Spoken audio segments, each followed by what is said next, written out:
మీరు కొత్తగా business start చేయాలనుకుంటున్నారా? మార్చ్ 16-17 హైటెక్స్ లో ఫ్రాన్సెస్ ఇండియా బిగ్గెస్ట్ ఫ్రో ఎక్స్పో. నేను పెద్ద బిజినెస్ మ్యాగ్నెట్ని, పైగా బిల్డర్ని. హైదరాబాద్లో పలు చోట్ల నా వెంచర్లు నడుస్తున్నాయి. మ్యాట్రిమోనీ వెబ్సైట్లో మిమ్మల్ని చూడగానే మీరే నాకు జోడి అని డిసైడ్ అయ్యా.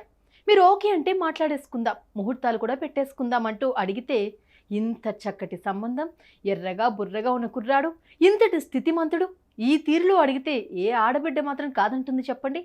మరి ఆ పెళ్లి జరిగిందా? ఇదేం ప్రశ్న అనుకునే ముందు అసలేమైందో చూడండి.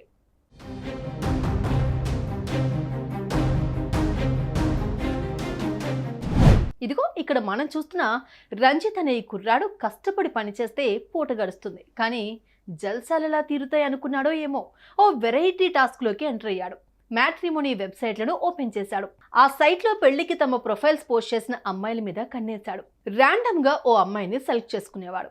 తను పెద్ద ధనవంతుడినని, బిజినెస్ లో ఫుల్ బిజీగా ఉండి కోట్ల రూపాయలు సంపాదించాక ఇక పెళ్లికి రెడీ అయ్యానని చెప్పేవాడు. కట్నం మీద తనకు అసలే నమ్మకం లేదని, తన ఇంట్లో దీపం పెట్టే ఓ ఇల్లాలు మాత్రమే కావాలని తీయటి మాటలు చెప్పేవాడు. ఆ అమ్మాయిల్ని తన మాటల గారడీతో బుట్టలో వేసేవాడు. అన్నట్టు ఇక్కడ అతి ముఖ్యమైన విషయం ఏంటంటే, మనోడికి ఇంతకు ముందే ఇదిగో ఈ సంధ్య అనే వగలాడితో చక్కగా పెళ్ళైపోయింది. ఈయన గారు చేసే ఈ చీటింగ్ టాస్క్కి ఈవిడ గారే డైరెక్షన్, స్క్రీన్ ప్లే నిర్మాతగా తన సహాయ సహకారాలను అందిస్తుంది. వీళ్ళిద్దరూ కలిసి పక్కా చీటింగ్ వ్యాపారాన్ని చక్కగా చేసుకుంటూ వస్తున్నారు.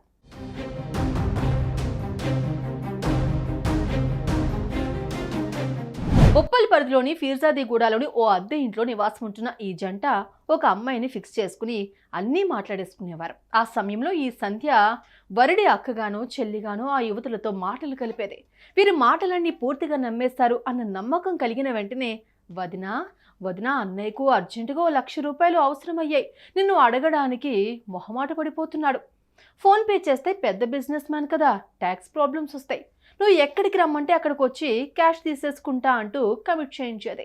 ఇలా ఒకరు కాదు, ఇద్దరు కాదు, రాధాకృష్ణ పేరుతో ఒకరిని, రాకేష్ పేరుతో మరొకరిని, రాఘవ్ పేరుతో ఇంకొకరిని, ఇలా ఏకంగా 15 మందిని బురిడి కొట్టించిన ఈ జంట పాపం పండింది.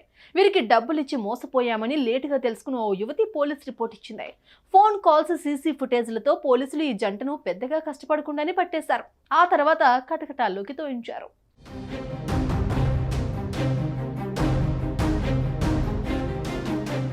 ఏమన్నా అంటే అన్నారంటారు కానీ, నేను ఇలా అలా అని మంచి డ్రెస్సులు వేసుకుని, మేకప్లు చేయించుకుని, కార్ల దగ్గర నిలబడి కారులో కూర్చుని ఫోటోలు తీయించుకుంటే వాటిని నమ్మేస్తే ఎలా?